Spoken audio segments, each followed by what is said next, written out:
What's up, everyone? Morey Croson here from the Performance Lab of California, and we're going to do another breakdown here today. Really, a speed breakdown primarily. It's going to be on really how to prevent hamstring injuries for you guys, and really, I think this could end up saving a lot of people from having some type of hamstring problem, just because it's such uh, easy area to focus on that could end up really helping you out a ton when it comes to the deceleration phase. And it's the two guys that ran the fastest 40s at the NFL Combine. And I know there's a few breakdowns that we need to catch up on, but since it was the NFL Draft the NFL Combine this past week, wanted to be able to go over that, see some of the big benefits of these guys that are running these fast times, as well as I think, again, more importantly, make it so we can get some injury prevention information. So here we're going to start with Perry Nickerson here.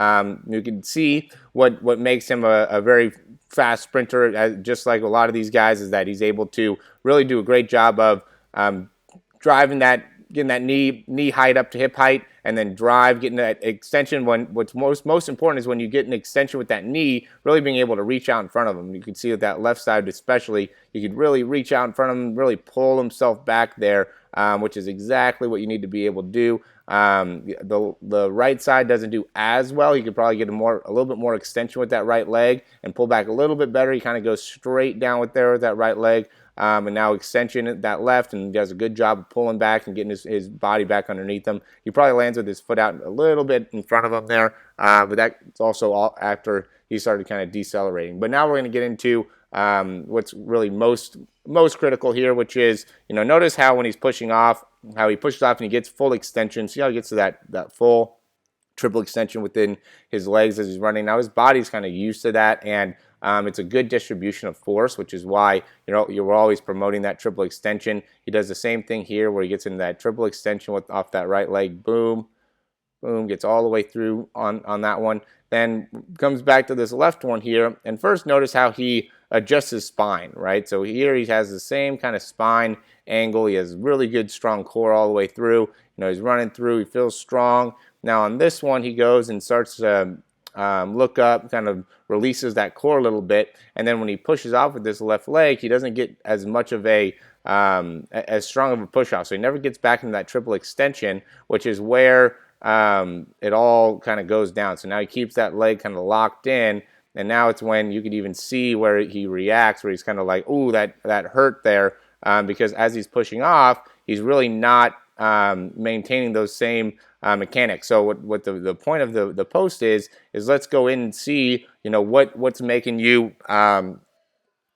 this problem happen. And essentially what it is he never got to release or fully extend within that hamstring, which then made it so it stayed tight, stayed compressed. And then that's what caused the strain, is that you want to get into that, your muscle wants to get all the way into that extension. Well, also he lost the full core stabilization, the full hip stabilization, because that's what the core does, is it stabilizes the hips, keeps it locked in. So first he looked up and he lost the control there, and then he also didn't get into full extension within the knee, which were the two combinations what made it so he ended up messing up that left hamstring there. So just to really break down and really see what is the cause there. I mean, it's not anything that it definitely could have been prevented, and I hope for Perry that he actually is able to see this video so that he knows going forward what would be good strategy in deceleration, which would really be keeping core control and starting to slow down the legs rather than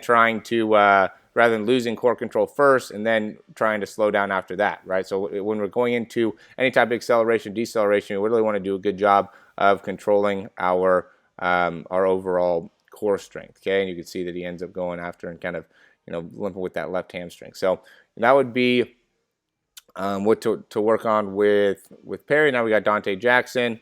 Same type of thing here. I mean, does an excellent job of getting those knees all the way up, gets that extension. Like, you can see how good he pushes off the ground. He gets a lot of air time there, extends that leg, pulls his foot underneath him, and really has some excellent mechanics. I mean, look at how well he gets that foot up and drives back. I mean, Dante Jackson actually ran track at LSU, so he's really, really a fast guy, which is, what ends up making it a big difference when it goes to the NFL. So, but let's get into what's happening here. So, same type of thing. It's the same leg. Watch when he's pushing off here. When he's on his left leg, he pushes. He gets into that extension. He drives that foot right back up as he's running. Now, as he goes into, and you'll be able to see the same different. I mean, look at that excellent triple extension within the hip, driving that heel right up back to the butt. But now on this left side, as he's going, instead of getting that heel drive, notice how he keeps that foot way back behind him there and just allows it to totally extend. So what Perry did was he tried to hold the hamstring to flex for too long a period of time, while the sorry about that. While what Dante Jackson did was he went and he extended too much and kept that extension, so he overstretched that hamstring, and that's what made it get the injury, right? So you could see probably right after landing, he goes into this big extension here, lets that leg get sucked back behind him. That's where he ends up kind of coming up and feeling it there. Which he probably immediately was kind of like, ah, crap. I know that, or I felt it. I maybe even knows what he kind of did there. So what needs to be really the emphasis on is, when after you're get done with your acceleration.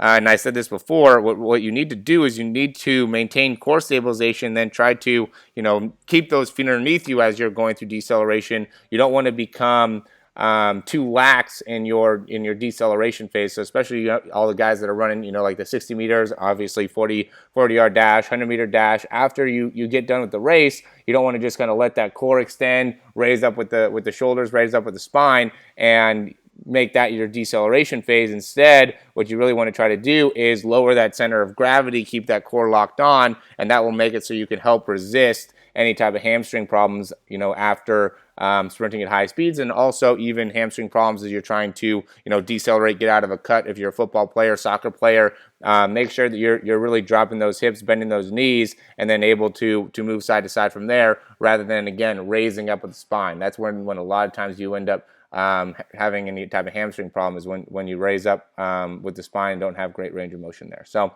as always, guys, thanks for watching these videos. We want to help you on the injury prevention side as well as the overall performance side. So this should give some clarity into the prevention side. If you have any questions about our online program, go and check that out. We help you develop more speed, and then a lot of times, more importantly, help you stay healthy, make it so you're injury free. Which is going to be really, really, really important. We want to be able to assess your injury risks and be able to help you get through them before it actually causes a significant problem. So a lot of value there. You can also check out our ebook. It's free to download in the link below. And then also, if you want to ask any questions about the 5-month speed program, you could just go, or sorry, not 5 months, it's a 12-week speed program. Go ahead and log on to, or you can click the link below, or you can send me an email at Morey, Morey, @yourperformancelab.com. As always, thanks for watching the video, and we will see you soon.